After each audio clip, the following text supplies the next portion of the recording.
Hey, it's Mika. The content of this podfic is recommended to those over the age of 18. Anyway. The Full Monty by Magpie Fangirl. November. Bertrand Baggins. AUT's photography studio.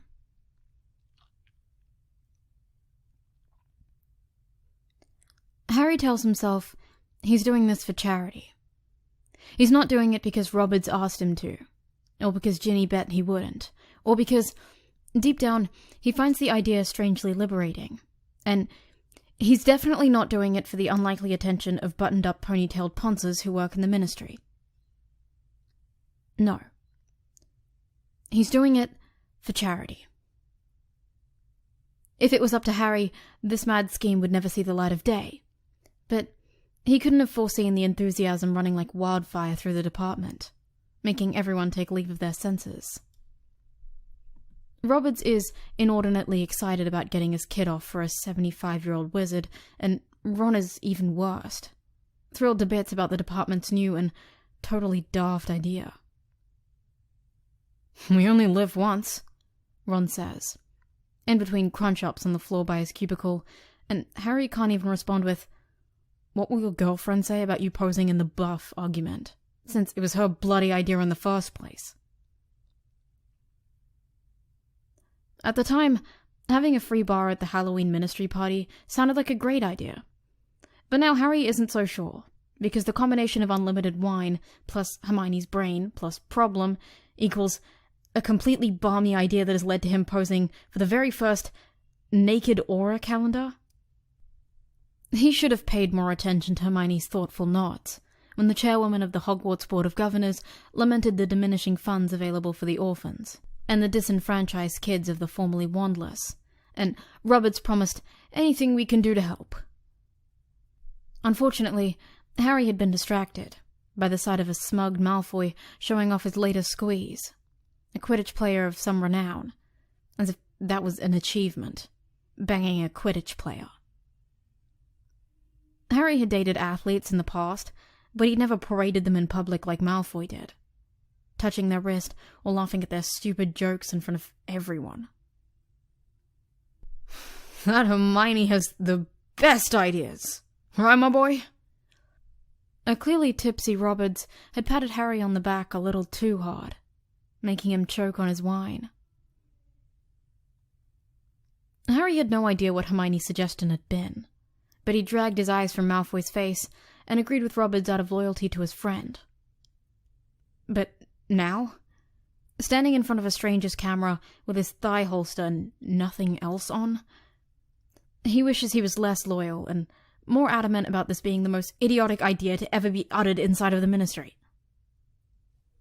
"A little to the left," Bernard instructs. Harry poses sideways to the lens, holding handcuffs, and moves his hip forward to cover his junk. At least, he hopes it covers his junk. Ron stands beside him, brandishing his wand, both of them posing as if they're running towards a dark wizard. It's slightly draughty in the studio, and there are more assistants milling around than he'd like, as well as the rest of the male Aurors who'll take part in this insanity, drinking beer and making nearly enough noise to cover their nerves. The female Auror's photo shoot was yesterday, and when Harry asked Ethel, one of the more private members of the team, how she'd coped, she said she'd imagined the photographer was someone else. Now, Harry tries to think of someone, but all his brain supplies him with is Malfoy's sharp indifference every time they run into each other. "Nice, Harry," the photographer says, as the shutter clicks non-stop. "I like this fierce expression. Ron, that's great too." Harry glances sideways at Ron and sees him glaring off camera, chest puffed out, knuckles white in his wand, as if a showdown is about to take place. Weasley vs. Voldemort or some sort. Harry almost lets out a snort. Eventually, Bertrand seems happy with his shots, But the ordeal is far from over, because both he and Ron will have to pose separately as well, their celebrity status warranting a month all their own. Harry clutches a cloak around his waist, as an assistant rubs oil on his limbs, before another hands him a standard issue Auror broomstick, and pulls the cloak from his white-knuckled grip. "You look fetching," Ron laughs, holding a beer, as yet another assistant applies fake grease patches on Harry's face, forearms and thighs. "Don't mock or I'll rub myself all over you," Harry promises. "I can already see the headlines. The boy who gleamed," Ron chuckles. Harry flips him off, but then snorts a laugh too. "The polished one. The glosser." What's that supposed to mean? Harry frowns. Ron shrugs. "Like, the savior?" "Yeah, that was rubbish." Harry can't wait to get back into his clothes and join the rest of the Aurors, who are treating this as a party. There's drinking and teasing, and a jovial atmosphere all around, and Harry's sure he'll see the fun aspect of it once fully dressed. But Bertrand calls him back in front of the camera, and, once again, his nerves remind him that he's Starkers, with only a broomstick to cover his privates. His mind returns, once again, to thoughts of who is going to see this calendar. Everyone. And, for a moment, he wants to jump on his broomstick and fly out the studio, but he's nothing if not a Gryffindor. "Eyes to the camera, Harry," the photographer says, and Harry turns slightly sideways and looks up, as if someone startled him in the middle of oiling his broomstick, which he never does naked and covered in grease, but anyway. "Pretend I'm someone you fancy," Bertrand instructs. Harry isn't dating anyone right now. He can't think of anyone he fancies. Well, he can think of one. "That's it! So passionate! Hold that look!"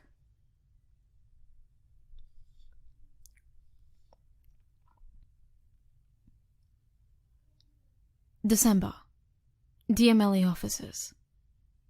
Monday. Draco spits his coffee in the most unbecoming fashion. Of course, he's not to blame for this momentary lapse in grace and manners. No, as always, the blame lies on his former nemesis and current occasional work associate, whose picture is now hanging on the wall opposite his secretary's desk. Even though it isn't July, for crying out loud, it's still December. But there he is, the chosen one. Butt naked, eyes blazing towards the camera, covered in oil and grease. And what's worse, Draco feels the beginning of a most inconvenient pressure in his trousers. "What in Salazar's name is that?" He points at the offensive item, and she chirps, "The Auror calendar, what else? Just got out today." Ah, yes. He'd forgotten about the Auror's new madness. In fact, he was convinced it never bare fruit, but fruit it bore, and now it's hanging on the wall of his bloody office. "I can see it's a calendar, but why are we looking at July?" he insists. "Well..." Daphne shrugs, and Draco doesn't need her to continue. Not really. Because Potter is July, a month that Draco will now forever associate with this image. He gazes at the picture for a moment longer, and feels the pressure in his trousers intensify. Something that he really doesn't need this early in the morning at work. Nope. Down, boy. The boy doesn't listen. "I think you should remove it," he says, trying to assert some sort of control over his treacherous body. But he's reminded why you should never hire a former schoolmate to work for you, especially one who shared a dorm with Pansy for years. What's wrong, Draco? Potter looking a little too nice over there? Daphne says, with a knowing smirk, and Draco is tempted to obliviate her memory of all their school years together. I simply find it inappropriate for a prosecutor's office. Mr. Gruger asked me to hang it up, if you must know. She nods towards the door of his boss and smiles victoriously. Draco is certain his boss didn't ask for July to be displayed on his wall so brazenly and so wantonly. Daphne is still talking, and with an effort, he manages to catch what she's saying. Charity. Every office has one. Good cause. Recognizing defeat, Draco scorgifies the spilled coffee from his robes, returns to his office, shuts the door behind him, and grabs his paperwork like a lifeline. Anything to avoid thinking of the picture of naked Potter and his tanned skin. Really, where did he get a tan in midwinter? And the splattering of tiny moles that a finger could trace into constellations. No. This won't do. Draco casts his mind to something else. Anything, and lands on a lecture at the convention he attended in Plymouth. The role of prosecution in the post-war society, given by a lecturer as scintillating as Professor Binns. The thought of Professor Binns always helps to will his erection down. Nothing like his droning voice to suppress any hint of libido, but that's when he notices that he's accidentally transfigured his coffee cup into a cactus. Damn Potter! Puberty is behind him, for Merlin's sake, but here he is, having lust leaks again. The blight of teenagers, the magic that spills when a person is terribly, uncontrollably horny. There was a time in Year 5 that not a morning dawned in their dormitory without a pillow having turned into a balloon during the night, or vines growing around someone's bed. Draco woke up in red and gold sheets so often he took to setting an alarm so he could change them back to emerald before his roommates noticed, lest they assume he lusted after a Gryffindor. Once, after what must have been a particularly vivid dream, Nott found his bed stuck to the ceiling. And when Blaze fell madly for that fourth-year Ravenclaw with the smart mouth and long raven hair, everything he touched grew wings and flew. With some effort, Draco's blood cools down, and he opens the folder of his latest case with a sigh of relief. He's not 16 anymore, having uncontrollable erections that keep popping up when he least wants them to. No, he's 22. A barrister assisting the prosecutor, and fresh out of a fling with a dark-haired chaser with a cute smile and strong thighs, not unlike Potter's. He drops his head on the desk. Perhaps he should take a personal day, apparate to a snowy mountain, and let the cold do its job, because, apparently, nothing else can. However, he reminds himself that he's Draco Malfoy, with a reputation for keeping his cool, and he gives the task in front of him another go. It's a tricky case, Scaragor having already escaped prosecution once because of the mishandling of his first arrest. It's past noon when he exits the office, informs Daphne that he's heading out to lunch. His eyes anywhere but on that particular wall, and visits Diagon Alley. It's a crisp winter day, and he welcomes the cold air on his face. He decides a pub lunch in the Leaky is in order, and strolls down the street, pausing at the apothecary's to make some purchases, before he passes outside Flourish and Blots, and freezes. The whole shop window is devoted to this infernal calendar, with 4 magnified pictures of members of the Auror team. Potter, Weasley, a witch whose name escapes him right now, and Ethel Burke, a 4th cousin once removed, if he remembers Nature's Nobility correctly. In large letters under the pictures, the inscription says, Perfect Christmas present. Only 5 gallons. All proceeds go to the Hogwarts funds for children in need. Potter's blown-up picture makes him almost life-sized. And that is the worst. He holds the broomstick with a powerful grip, and it's all Draco can do not to imagine. Nope, scratch that. He's imagining it. He's standing right in the middle of a busy Diagon alley, and all he can see is Potter, looking like the greasy mechanic of the filthiest fantasy ever to be conceived, gripping Draco's cock with those firm hands and whispering how he wouldn't say no to a ride. Draco's mouth is dry, and he's grateful that his robes are covering yet another boner.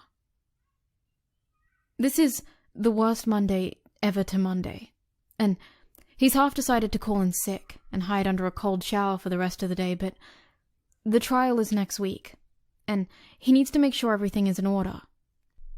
It's a big case with heavy involvement from the Aurors, and a lot of public interest, so he skips the pub lunch for a sandwich, thinks of Professor Binns describing the ministry elections of 1849 for a good 10 minutes, and returns to his office. After purchasing the Auror calendar and having it sent home. It's for charity, after all. The day is almost over, thanks Salazar, and Draco is ready to escape to his home, and the promise of a quiet meal and some time to peruse the calendar, use his new ingredients to perfect the potion he's working on, when Daphne knocks on his door. "Someone to see you, Draco," she says. "It's Sir in front of clients," he reminds her, but pauses and peers at her. Under her bored tone, she's clearly flustered, and the gleam in her eyes almost scares him. "Who is it?" he asks slowly.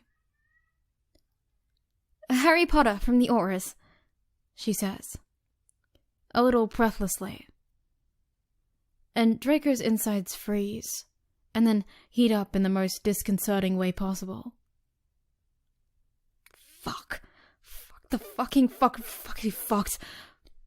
What does he want? He hisses. He tries to keep his voice low in case he can get away with not being here.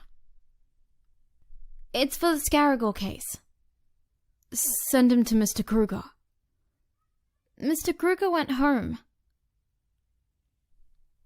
There's no escaping it. Draco steels himself. He's a powerful Occlumens and can push his feelings underneath a cool, collected exterior. Yes, that is what he'll do. He motions to Daphne to let Potter in, and a moment later, he appears in his doorway. For a brief, dizzying moment, Draco sees the image of a greasy naked man, with strenuous limbs, the chest hair, the glistening skin imposed onto the regular Auror Potter, who's sporting messy hair and scruffy trainers, looking tantalizingly approachable. The contrast between reality and fantasy makes Draco's pulse race, and he rubs his palms on his trousers. "Potter," he says, his accent even more pronounced with the effort of maintaining his cool. "Malfoy. Nice cactus." Draco pushes the incriminating plant further away. "What can I do to... for you?" He hasn't offered a seat, but Potter, entitled bastard that he is, takes one anyway. "My office wants to go through your notes before the trial." They could have sent a memo, not the chosen one himself. Potter ignores Draco's tone. "Roberts also wants... well, seeing as I'll have to testify, he wants you to help me. So I won't fuck it up again? Draco offers. Harry presses his lips. Yes. Gruger is more experienced. Why did Robert suggest me? Draco knows the answer, but he wants to hear Potter say it. Potter squirms, and where in the past Draco might have gloated at his obvious discomfort, now he feels something entirely different. Because you're a cold-hearted bastard, Potter says in the end. Are those his exact words? I will ask him. Potter's color is rising. Ask him. He said, get that cold-hearted bastard to coach you because... Because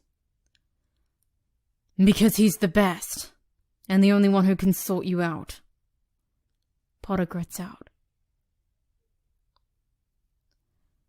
Draco grins, all teeth, and leans back in his chair, trying to stop his mind from coming up with inventive ways to sort out Potter.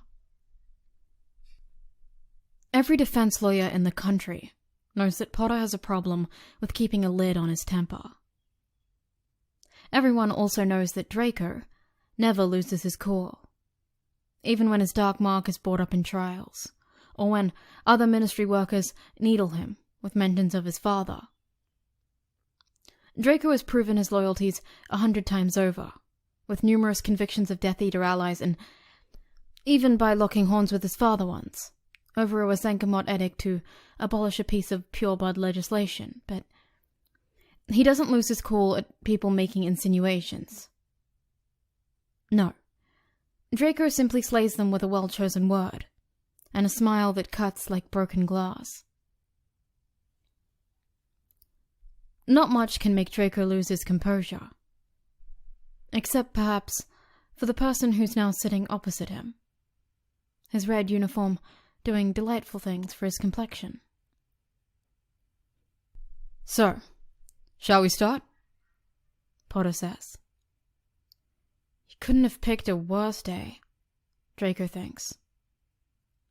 He says, now? It's gone past 5 o'clock, Potter. I'm done for the day. Just at that moment, Daphne knocks again. If you don't need me anymore, sir, my sister is waiting for me. Of course, Daphne. You may go.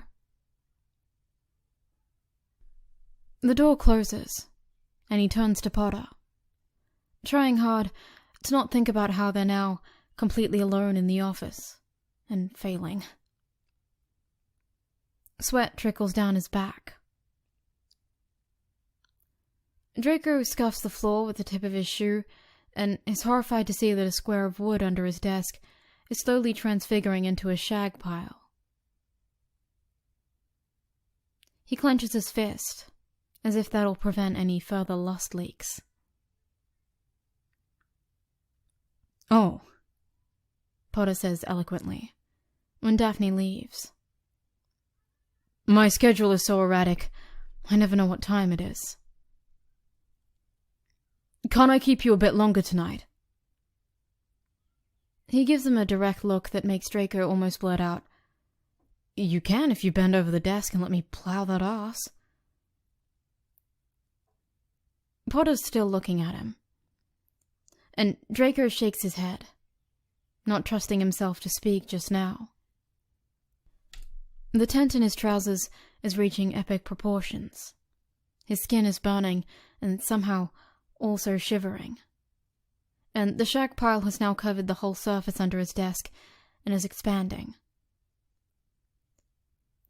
Some of us work day and night for this arrest, Potter continues, indignant. The least you could do is give me half an hour of your evening.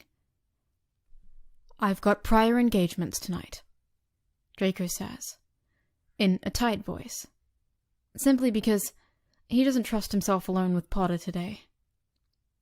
Of course, let's not keep your boyfriends waiting. Draco raises an eyebrow. I can assure you I'm a one-man-at-a-time kind of guy. In case you were wondering. Potter is annoyed. Draco knows that expression very well. But now, he blushes. What time can you fit me in your busy schedule tomorrow? Draco makes a production of looking at his diary. 11 o'clock. 11 o'clock then. Potter stands and lingers. He seems to be waiting for Draco to see him out.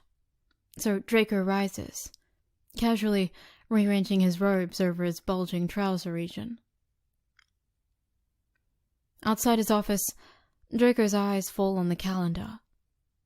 Really? Did Daphne have to put it right across his door? And the force of his desire hits him like an anvil. Noticing the calendar, Potter blushes intensely, his irritation replaced by an awkwardness that is exceedingly endearing, ridiculous. Draco doesn't need to glance to where his hand rests to know that he just transfigured the wooden door frame into metal. He prays Potter doesn't notice, and with a hand lightly on his back, he guides him swiftly towards the exit. Potter's body is warm under the layers of clothing, and Draco needs to go home. Right fucking now. We raised almost 1,000 gallons today, Potter says, as if this excuses today's attack on Draco's sanity. Good to know. Now, run along, Potter, I'm a busy man. Hermione thinks every ministry department should do something similar. Excellent idea. Perhaps I'll run a kissing booth on Valentine's Day. Potter pauses with his hand on the door handle.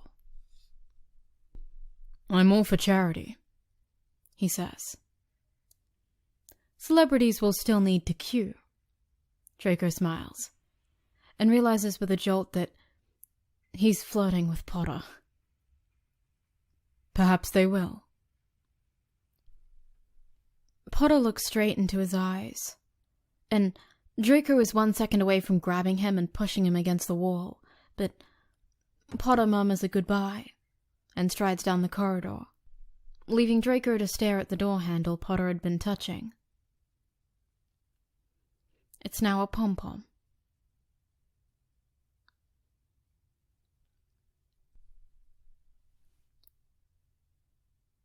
Well, today was a day, but Draco is finally home, his purchases waiting for him on his desk.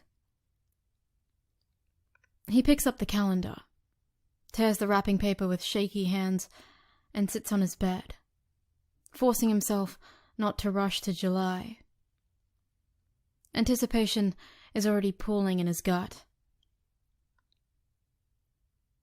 January features Gwaine Roberts, standing in front of a desk with a very large quill and a stack of papers hiding his privates, smiling like the cat who got the cream. 3 older witches pose around artful flower arrangements in February. March is Weasley holding a towel over his pride and joy, hair and torso wet as if he's just left the shower. Draco leaves through the calendar, lulled by the fact that July is still a few pages away. So when he turns to May, the shock reduces him to breathlessness. Apparently, July isn't the only month Potter's figure graces. He shares May with Weasley. Potter's in the foreground, holding handcuffs, a knee raised as if he's about to break into a run, which makes his arse curve deliciously. And Draco finally allows himself to ease a hand into his boxers and grab his suffering cock. Draco would give half the contents of his vault to become that leather thigh holster. With a finger, he traces the curve of Potter's arse on the paper, while the other hand strokes his cock faster. And his eyes flutter and shut as he imagines bending Potter over his desk tomorrow morning and fucking him through it. Magic spills around him in tendrils and pulsing colors. He pictures his hand caressing Potter's back, spreading open that lovely, round ass and pushing himself inside. And he can almost hear Potter's moaning, those lips parted in sweet agony, gasping Draco's name, and then Draco's eyes roll back into his head, and he comes all over his fist, his body shuddering. It takes him several moments to collect himself. Bloody hell. He hadn't had an orgasm like this since he was in school.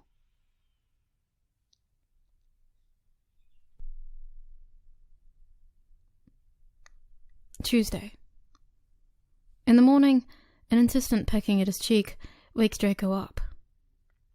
He opens his eyes to see a chick hopping around on his pillow, chirping madly. He sits up in alarm, and after a thorough but bleary-eyed investigation, he realizes that in his sleep he transfigured the glass of water on his bedside table into this annoying, tiny creature. He's filled with horror and takes the chick into his palm. The lust leaks must be getting worse if he's progressed from changing objects into living beings. He stares at the animal and considers what to do with it. It stares back. He could always transfigure it back into a glass, but that's almost like killing it. In fact, some wizards do consider it murder. Transfiguring a living being back into an object is an ethical minefield, and a large part of the Newt's transfiguration curriculum. Well, it would have been if his 7th year hadn't been hijacked by the Carrows and their fondness for torture. Professor McGonagall had had no choice but to teach her students the kind of transfigurations that were more useful for survival, rather than debate philosophical issues in class, such as the right of transfigured and conjured beings to life. He gets up and jumps into the shower, and the stupid thing follows him in, fluttering its tiny wings under the spray. Draco names it Arthur. When he returns to his bedroom, his breakfast tray is waiting for him, along with today's profit, and Draco sits back on his pillows, bites a piece of toast, and chokes. "Auror's strip for charity," says the headline, and directs him to a pull-out supplement, where an article praising the innovative thinking of the ministry features a wealth of backstage photos taken by the photographer himself, in between shoots. Female Aurors in dressing gowns with glasses of wine having their makeup done. Roberts gesturing broadly with another senior Auror. A grinning Potter with a cloak scrunched up around his waist, looking at something off camera that amuses him. His shoulders, chest, and legs are bare, and although he's covered more in this image than the ones in the calendar, Draco finds he can't take his eyes off it. Draco's mind hopefully reminds him that he's seeing Potter in the flesh in his workplace this very morning. And he groans, lies back, and wraps his hand around his stupid cock, tugging fiercely, angry with himself for letting Potter affect him so much.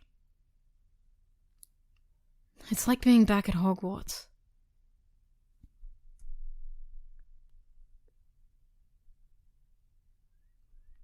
His house elf is willing to look after the bird, but Arthur himself has different ideas, biting furiously at their hands, and so Draco finds himself in his office with a chick that shouldn't exist, next to a cactus that also shouldn't exist. At least he manages to change the shag pile and the door frame back to their original state before his boss notices, stuffs the promising pom-pom on a shelf, and busies himself with paperwork. Not that he can concentrate on it anyway,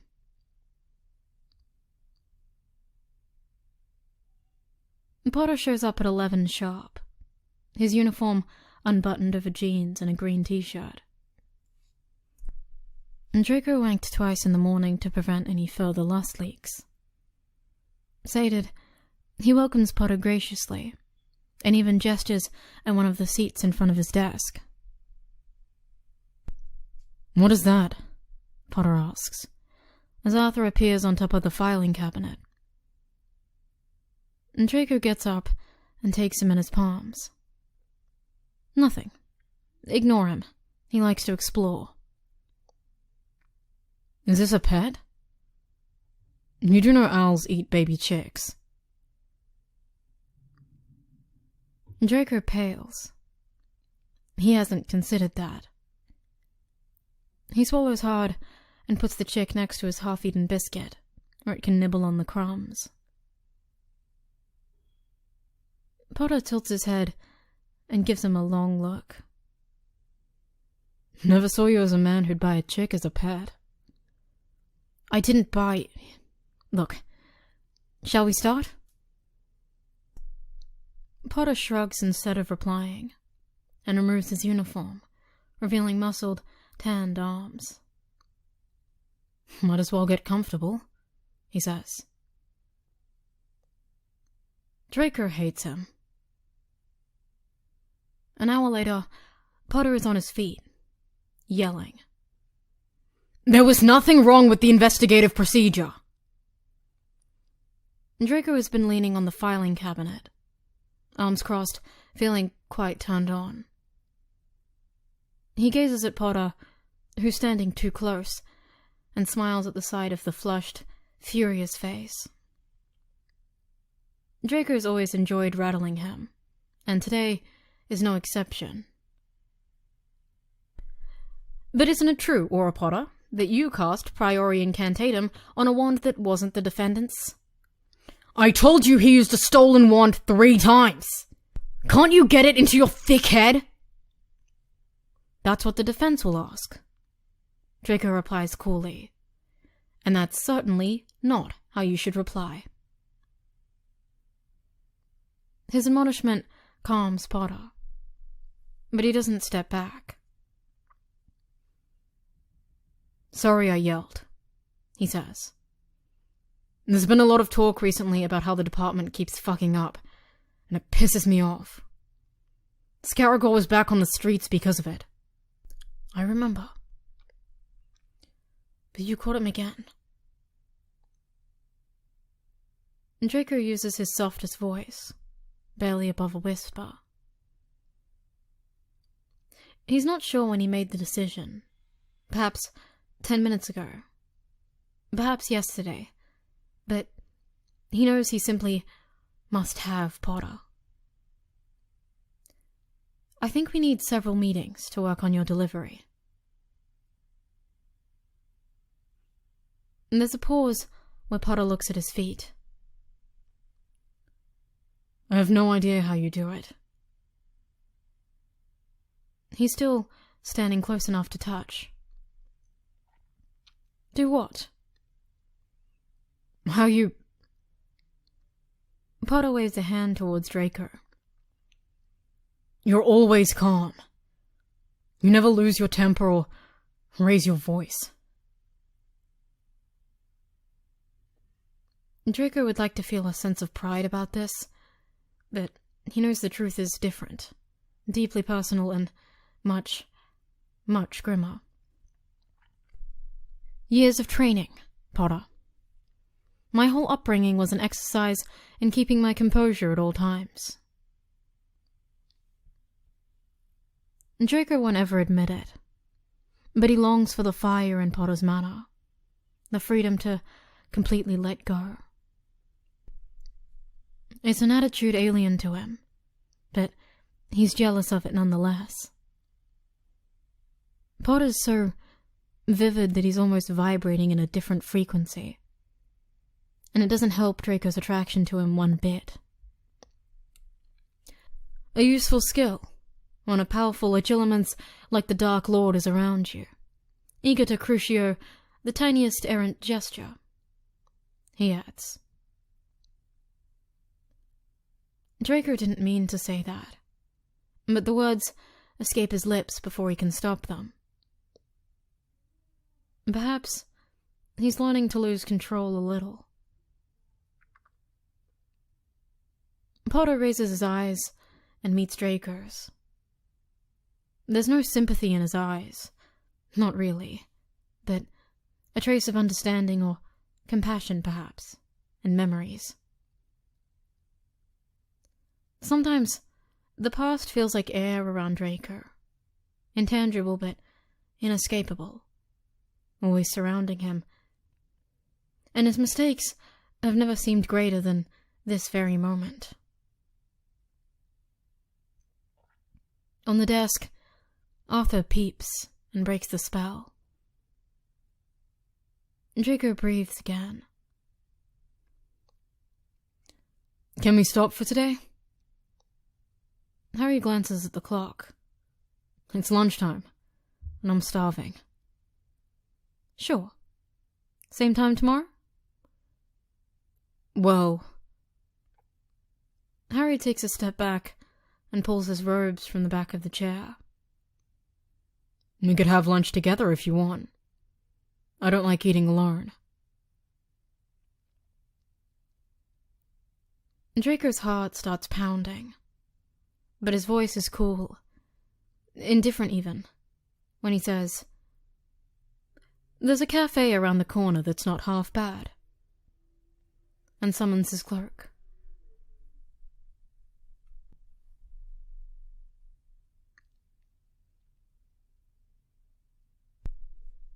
Wednesday. Draco takes Arthur from the modified outer pocket of his robes and sits down to work on his notes, only for his mind to drift to yesterday's lunch, where Potter, the devil incarnate, launched into a description of his photo shoot, painting a vivid picture of how the cold air had felt on his skin while posing stark naked.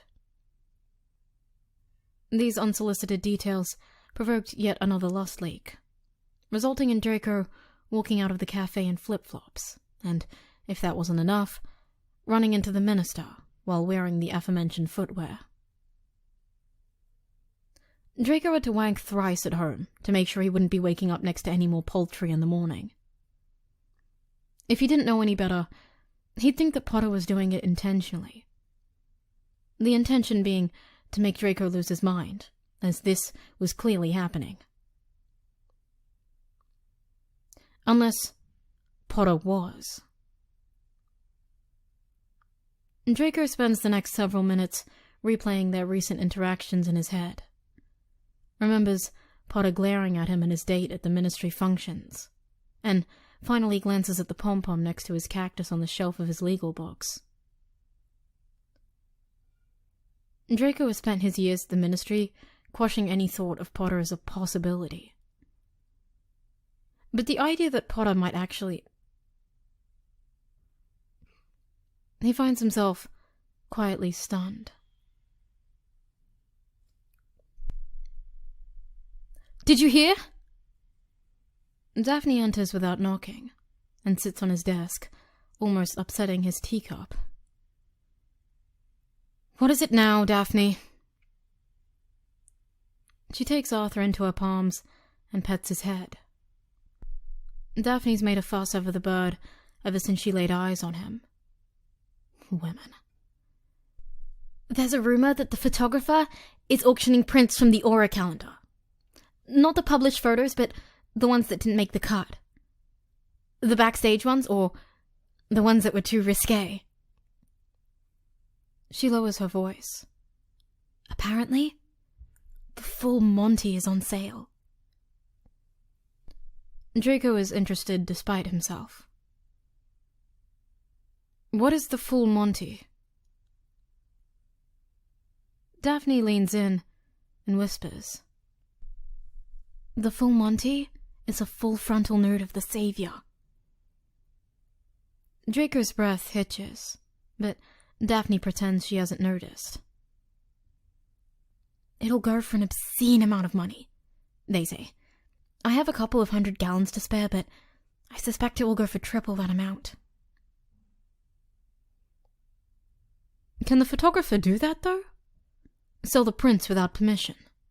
Draco asks, his mind already calculating how much gold he can withdraw from his vault on such short notice. Well, it's all hush-hush at the moment, which is suspicious, but the man claims it's legal. It's all in the contract, apparently. I suppose it never occurred to the Aurors that someone might profit from the cast-offs.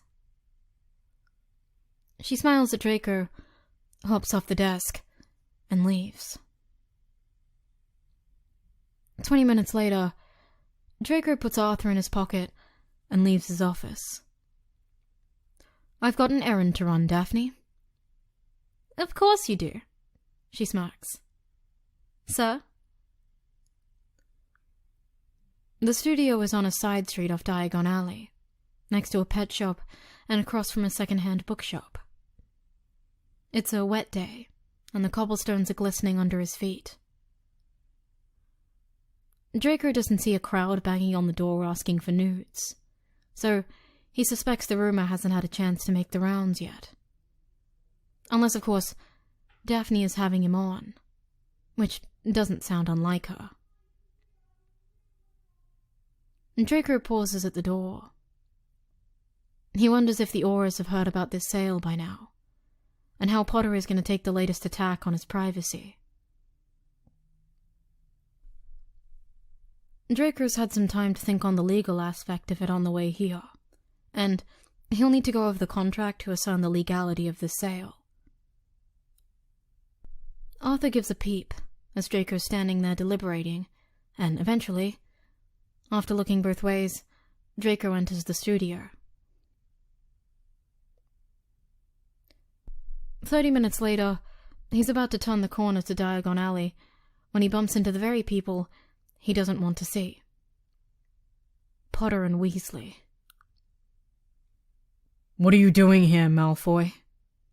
Weasley asks, narrowing his eyes. Can't I buy something from a pet shop without you Aurors getting your knickers in a twist? Draco glances at Potter as he speaks. Potter's eyes keep darting towards the studio. What did you buy? Weasley asks, but Draco isn't listening.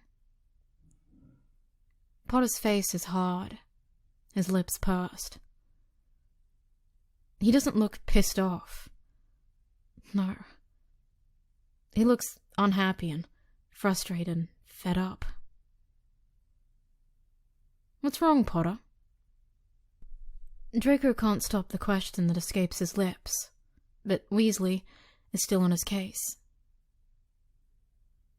I asked you what you're doing on this street, Weasley insists, like a broken record. Draco will be forever grateful to Arthur, and silently vows to buy him as much bird feed as he can get his hands on. I really don't see how that is any of your business, Auror Weasley, he drawls, but opens his pocket to reveal Arthur and a small bag of special feed he bought after he finished his transaction with the photographer. He smirks at Weasley's startled look at the sight of his bird. It's just a coincidence, Ron, Potter says, his eyes still darting behind Potter's back. Listen, Malfoy, I've got a case. Sort of. It's personal. Anyway, I'm not sure I'll be able to make our meeting this morning. Draco tells himself he feels relief at this. I understand, Potter. Send me an owl when... No, actually don't. No owls. With a finger, he strokes Arthur's head. Just stop by the office whenever you're finished with your case. Potter nods, his mind clearly elsewhere, and he and Weasley head towards the studio, letting Draco finish his errands and return to the ministry.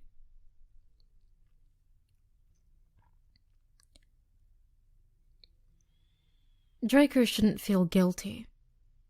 He examined the photographer's contract and knows that, legally, he's in the clear.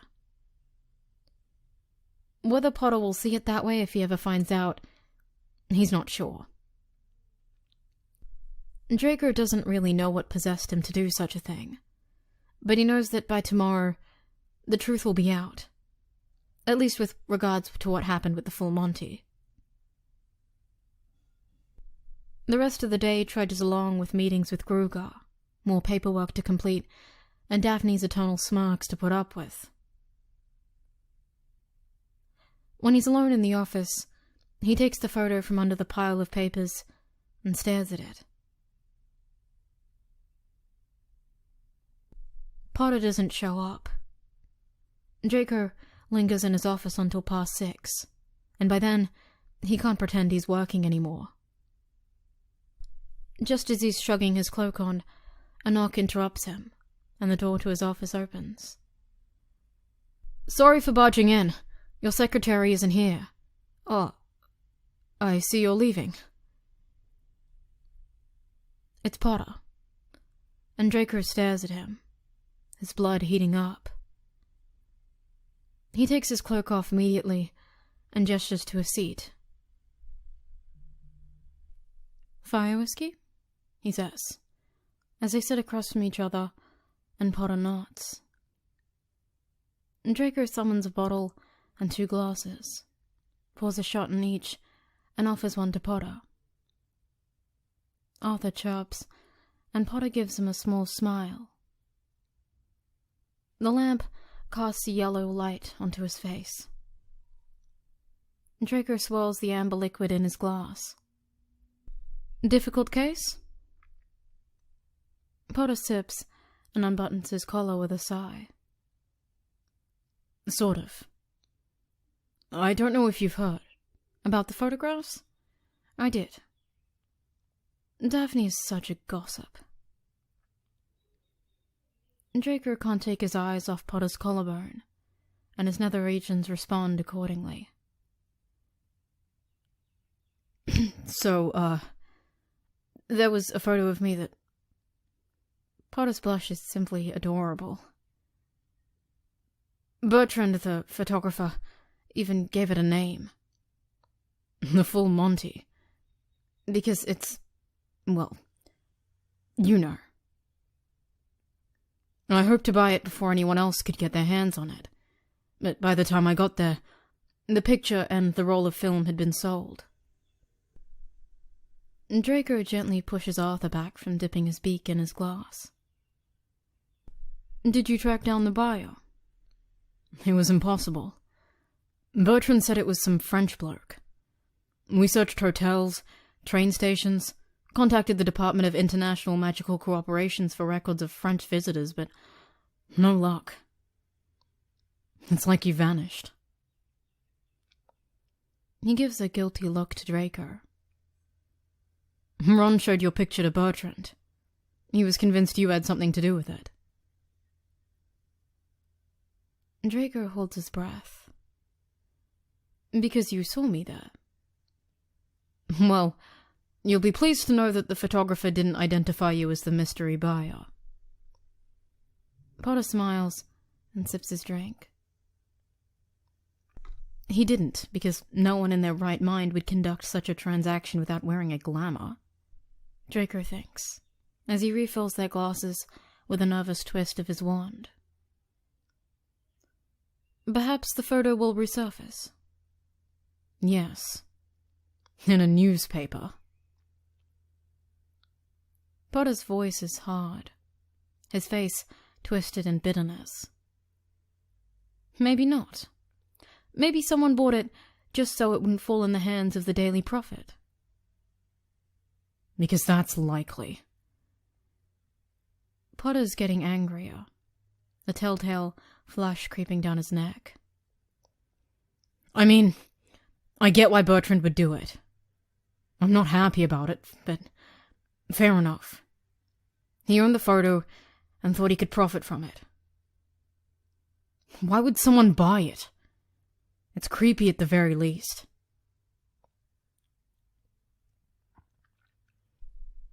Draco is now sure that if Potter finds out, he'll blow his lid. No more civil conversations and lunch dates and door handles accidentally transfigured into pom-poms. You're seriously asking why someone would pay money to see the chosen dong? Potter, you have rabid fans. Don't call it that. Potter's expression is halfway between irritation and amusement. The chosen dong. Amusement wins, and he gives a low, not particularly humorous chuckle. Better not let Rita Skeeter hear you. Draco snorts. You're lucky I didn't become a journalist. No, instead you became the terror of the courts. Potter smiles. Thank you. Draco smiles back. The fire in his groin has moved to his chest, and Draco doesn't like it one bit. Erections he can deal with. This warm feeling he distrusts. Potter runs a hand through his hair and gulps down the rest of his whiskey. So, are we going to do it? Excuse me? Draco coughs. The testimony thing. That's why I'm here. Draco puts his glass down with a brief tang of disappointment. Of course, Potter is here for work. It's late, and Draco feels the day's fatigue wash over him. He unbuttons his collar and loosens his ponytail, letting his hair brush his shoulder. Raising his head, he sees Potter staring, face open, eyes soft and dark. A golden sheen spreads on the wooden floor, but Draco's not sure it's coming from him this time. Let's start then. Auror Potter. Draco rises and walks around the desk. He leans on it with crossed arms, staring down at Potter. Behind him, Arthur scratches at a pile of papers. You can start by telling the courts the steps that led to the arrest of Sorrel Scaramore. Sometime later, Potter's face is beautiful red, and Draco thinks that flushed Potter is possibly his favorite thing. He asks him, if you don't know the basic facts of the investigation, Potter, how on earth are we going to get a conviction? I know the facts, he seethes. You're making me confused on purpose. Which is what the defense will try to do. With success, from what I can see. This is a lie. There is no lawyer in the country who will question him as sharply as Draco has been examining him this evening. I need a break, Potter says, and rises. He paces around the room and rolls his shoulders. He even stretches his arms, making his t-shirt rise.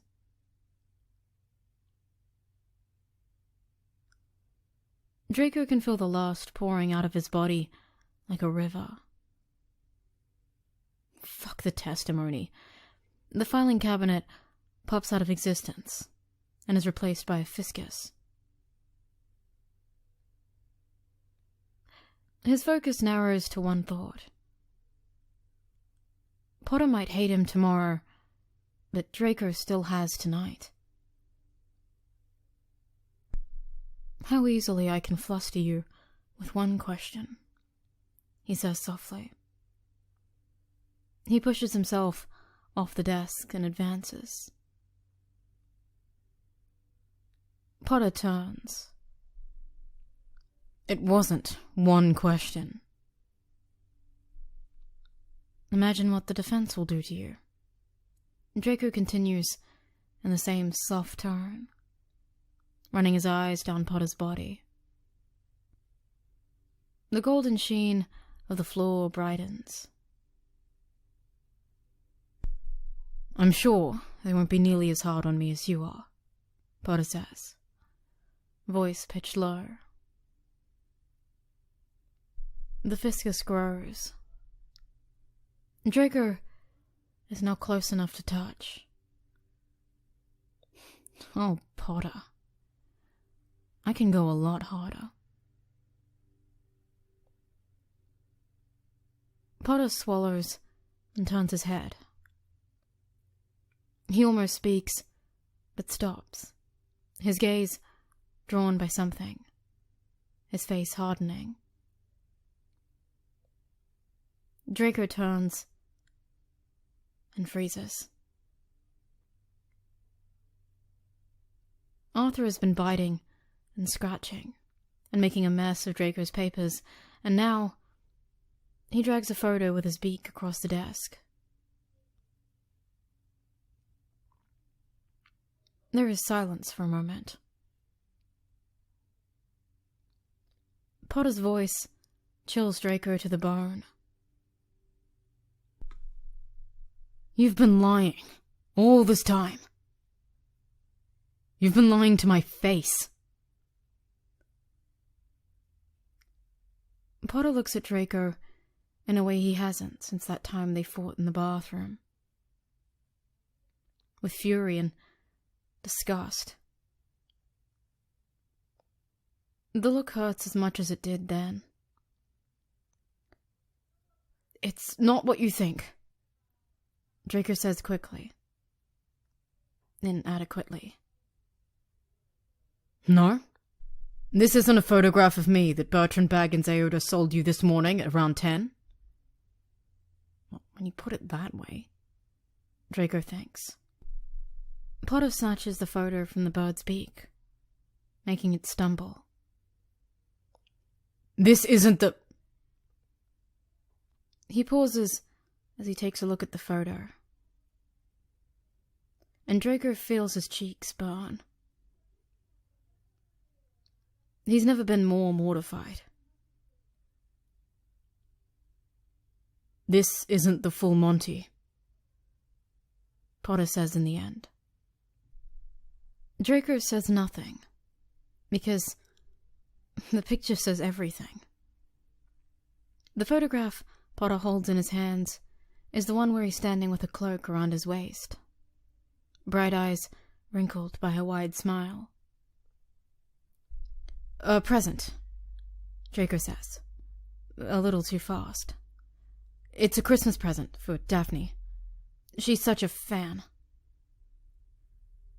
I don't think she's the rabid fan, Potter murmurs, as he stares at his picture.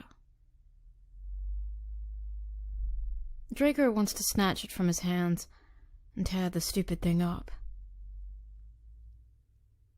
He's been caught like a lovelorn schoolgirl, and wishes he had the full Monty here instead of this embarrassment.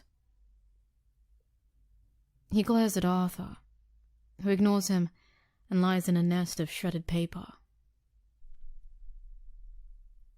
Buffington fell off the log he was standing on, Potter remembers. That's what I was laughing at. He'd had too much beer and could hardly stand up straight by the time he stood in front of the camera. Draco... Any restraint Draco might have had disappears at the sound of his name. He grabs Potter and kisses him. Potter's lips open up, sweet and warm, and Draco licks the fire whiskey from Potter's tongue. Potter's strong arms wrap around Draco, pulling him tight, running down his back. They're kissing breathlessly, devouring, desperate kisses that heat the deepest, darkest part of Draco. Potter's mouth is soft, his cheeks stubbly, his body pliant in Draco's arms. He feels tendrils of magic. Potter's lost wrap around his body like a dozen soft, exploring hands, making his skin tingle. His own leaking magic washes over Potter like a wave. And Potter sighs and pulls back to kiss Draco's neck. His fingers caress a blonde strand. "I like your hair long," he whispers. And Draco, his chest fluttering, finds Potter's lips again and kisses him harder. Potter responds enthusiastically, his hands buried in Draco's head, messing up his hair. He presses his groin to Draco, who senses an impressive hard-on. Draco can't wait another second. He pulls Potter's t-shirt up to wrap his lips around a nipple. Potter drops his head back and moans, and Draco sucks the nipple softly before he rises and pulls Potter's t-shirt off. His glasses go with it, and both fall on the desk, barely missing Arthur. "So you didn't buy the full Monty?" Potter whispers. A crooked, dazed smile on his face as Draco fumbles with Potter's flies. "No," Draco lies. He slides his hands inside Potter's jeans and cups his arse, kneading it.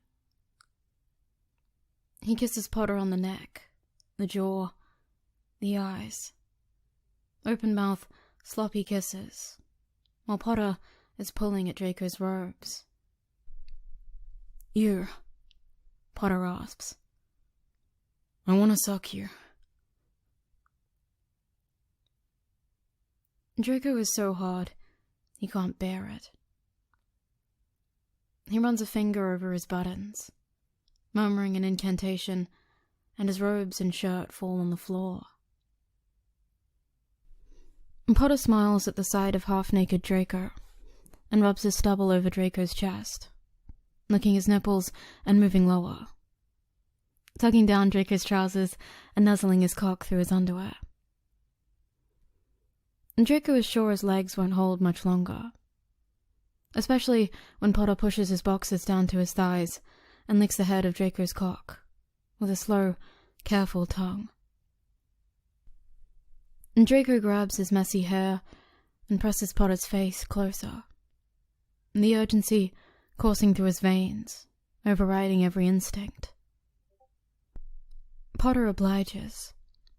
He takes Draco's cock deep in his mouth, working his tongue around the shaft, the head, the leaking slit. This is more heavenly than Draco expected. And he groans. "Marlin, your mouth." Canting his hips forward into Potter's swollen lips. The sight of him fucking Potter's mouth is so indecent that he's ready to come. He pushes Potter away. "Let's see it then," he says, his voice throaty, almost belonging to someone else. "See what?" Potter pants, his lips wet and bruised. "The chosen dong. Strip." Potter likes being bossed around, apparently. Draco makes a mental note. He wastes no time getting out of his jeans and boxers, and Draco can't believe he has the image of the calendar live in front of him. The only thing missing is the grease. Maybe next time, Draco thinks, and then his brain reminds him there won't be a next time. His desire burning through him, Draco comes closer and grabs the object of his fantasies, feeling the hefty, warm weight of Potter's cock in his palm, stroking it slowly and enjoying the way Potter gasps, the breathy way he whispers words that make no sense. "What is it, Potter?" inside me. Potter gasps, as Draco rubs a finger over the silky soft tip. Fuck. Fuck me. Draco releases Potter's cock and conjures some lube on his fingers. "Turn around," he says, and Potter glances up at him, his eyes large and dark and pleading. "Show me that beautiful ass, Potter. Hurry up." Potter turns and grabs the desk, arching his back, and Draco presses soft kisses on his skin while he works Potter open. Draco can feel their magic tangling, fighting, blending together, and the room is slowly transformed around them. Mute fireworks bursting over their heads, a Priapithic statue standing where his coat hanger used to be, tapestries covering previously bare walls, the cactus sprouting a large pink blossom that opens slowly just as Potter's hole opens under Draco's skillful, eager fingers. "Now! Malfoy, I need you now!" Potter pleads, his elbows on the desk. He's trembling, and Draco is trembling, and Arthur is possibly trembling, or maybe it's the whole room. And Draco removes his fingers, covers his aching cock in lube, and pushes the head inside Potter. "Fuck," Draco says, and sinks in one more inch. It's too hard, too tight, too amazing. He has to stop for a moment and blink and try to find his breath again. "Deeper, Malfoy," Potter says, and bucks his hip, sending spirals of pleasure up Draco's spine. "My, you're eager," Draco says, and pushes himself further inside. He's rewarded with a moan. "How you love it." He breathes again. "I love it," Potter says. "It feels so good." Draco wraps his hand around Potter's cock. He bites lightly at Potter's shoulder as he slides in and out, keeping a steady pace. "Tell me how good it feels." "It feels amazing," Potter says. He breathes heavily and turns his head to Draco. "You feel amazing." Draco's whole body aches at the sound of those words. "Love how your hair feels on my skin," Potter pants.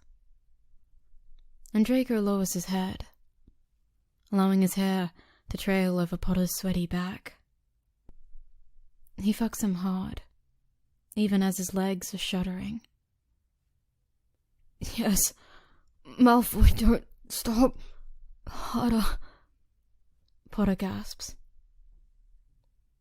"So demanding," Potter says, as he nudges Potter's legs with his knee to open them more, and buries himself deeper. "You have the best ass, Potter," he says, as he thrusts in faster, more erratically. Draco has fucked other men before, but he's never felt this wild, this close to what people call abandon. The idea that it's Potter, of all people, tight and wet and pleading. Yes, please don't stop. The idea of Potter falling apart under his cock is so heady that Draco thinks he's losing his mind. He can't believe it. He just can't. You take it so well," he rasps. "I'm close, Please, Malfoy. Say my... Draco can barely get the words out. He allows himself to let go, to lose himself completely in the feeling of Potter's arse around his cock, and fucks him wildly, sweat dripping from his back. Draco! Potter gasps, and comes over Draco's desk. Draco. Hearing his name from Potter's lips breaks Draco, and he comes inside him with a blast, his hands gripping Potter, trying to hold himself up.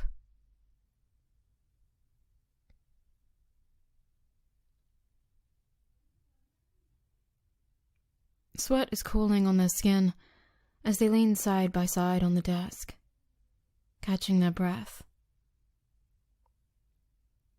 I've never had sex in the Ministry before, Potter comments. I bet you have. He glances sideways at Draco. How did you reach this stunningly inaccurate conclusion, Auror Potter? You always bring your boyfriends to Ministry parties. Again with the boyfriends. So I assumed maybe you fucked one of them in the loos. I haven't fucked anyone in the Ministry loos, Potter, Draco assures him. He runs an appraising eye over Potter's sweaty chest, his ribs, his thighs, the cock resting soft in a nest of dark hair. But I wouldn't mind fucking you against a toilet wall. Potter smiles. I'm game if you are. Draco wants this. He wants it so much. Perhaps Potter won't be too upset if he finds out Draco did indeed buy the full Monty too. Draco closes his eyes and decides to pretend that everything will be okay. In the meantime, I have a perfectly good flat with a perfectly good bed for fucking. Potter stands. First, let's put your office back in order before Gruger has a heart attack with that statue. He points at the statue's humongous phallus, but Draco likes the look of it. In fact, he's half inclined to take it home. It reminds him of some of the older Malfoy heirlooms that were positively pagan, and that Mother tucked away in the manor's attic. Finite Incantum should do it, right? Potter locates his wand and is ready to sweep the room.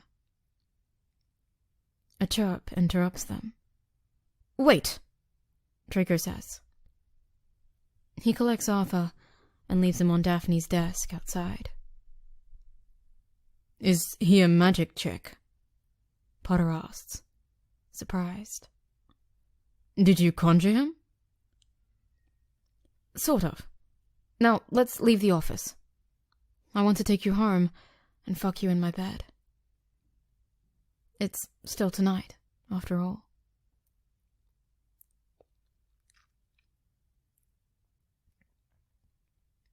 Thursday.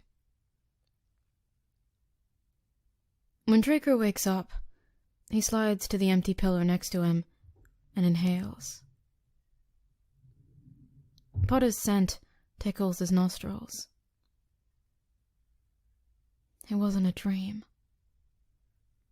He and Potter had office sex, and then they had bed sex, and maybe this morning they'll have shower sex, or kitchen sex, or Potter has already received the owl. He sits up and looks around. Potter. No answer. Harry? He tries again. Nothing. Putting on his dressing gown, Draco goes to the kitchen. No note. Also, no Arthur. He's not in the kitchen or the living room or any of his usual hiding places. Draco returns to his bedroom and notices a glass of water by the bedside table. Arthur? The glass doesn't respond. Draco picks it up and stares at it. He knows that accidental transfigurations don't always last, but he'd assumed, seeing as the bird lasted for more than 36 hours. Arthur, he says again, sitting heavily on his bed, feeling before it. Why are you talking to the glass? A voice says. Potter is standing at the door of his bedroom, in his coat. Something is jangling in his hand. Borrowed your keys, he says. Went out to see the photographer. Draco puts his glass down. Yeah? Yeah, Potter says. He walks in the room, staring at Draco. You see, I received a confidential delivery owl this morning, with an early Christmas present. Care to guess what it was? A comb? No. It was the full Monty, and the entire roll of film. It seemed that French bloke is one of my rabid fans. Well, you have many. So, Potter paces the room. I went to ask Bertrand a few more questions. I remember he'd been vague with the mystery by his face, which was odd in itself. He's a photographer. He pays attention to people's faces and should have been able to provide a clearer description. Unless, of course, someone disguised their face with a forget-me glamour. Maybe he's a crap photographer. To be frank, I'm not impressed by his work. So this time, I asked him to elaborate on other aspects, such as the man's build, the tone of voice, that sort of thing. Bertrand was very cooperative. He even mentioned that the buyer seemed quite familiar with legal terms. Isn't everyone? Draco wishes his heart would stop pounding. Guess what Bertrand forgot to mention last time? He'd got the impression that the man carried a pet in his pocket. It's all the rage these days. Pocket pets. Bertrand is going back to New Zealand today. Apparently, he made enough money from the full Monty to buy a house there. New Zealand property is ridiculously cheap. So, I thought to myself. Now Potter approaches the bed and stands over Draco. Draco tries to decipher if Potter is enraged or simply pissed off. And he jumps when Potter leans over him and places his hands on the headboard on either side of Draco. His breath is hot on Draco's face. As far as intimidation methods go, Draco is turned on. I said to myself, Potter continues, who do I know who has the same build that Bertrand described, is rich enough to spend that kind of money, knows the law inside out, probably speaks French, carries a pet in their pocket, and was in the area yesterday morning? No one, Draco says quickly. No one fits that description. Potter's lips brush his. Why did you do it? Perhaps Potter wants to lull him into a false sense of security. But Draco kisses back. Hey guys, quick note. Draco says this line in French. I cannot speak French. I do not want to attempt. Anyway. I don't know. Potter's mouth is now tugging softly at Draco's bottom lip. I have no idea what you said, but it sounds hard. Draco pulls back and looks at Potter. Aren't you angry? You sounded pretty pissed off at the mystery buyer yesterday. I was certain you'd hate me if you ever found out. Probably. Potter sits beside Draco. I'd have been furious if I found out yesterday on my own. If I hadn't received the owl... He turns to Draco and shrugs. I'd be convinced you were up to something. Out to ridicule me. We're not 15 anymore, Draco says quietly. Potter's eyes turn contemplative. No, we're not. He sighs. I am angry you lied to me, though. I asked you outright, when we were kissing. You could have told me then. I had other things on my mind at the time. Draco smirks. His chest feels light, the relief almost making him dizzy. Perhaps Potter can understand why Draco had to act so fast. When he viewed the contract and realized the sale was perfectly legal, Draco simply couldn't leave without acquiring the print and negatives. Potter doesn't know that Bertrand had received 3 different owls that morning.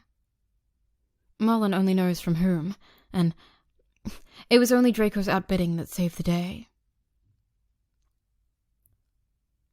Draco likes this thought. Save the day. He imagines Potter will be very grateful when he hears of Draco's quick-thinking, heroic rescue of his nude.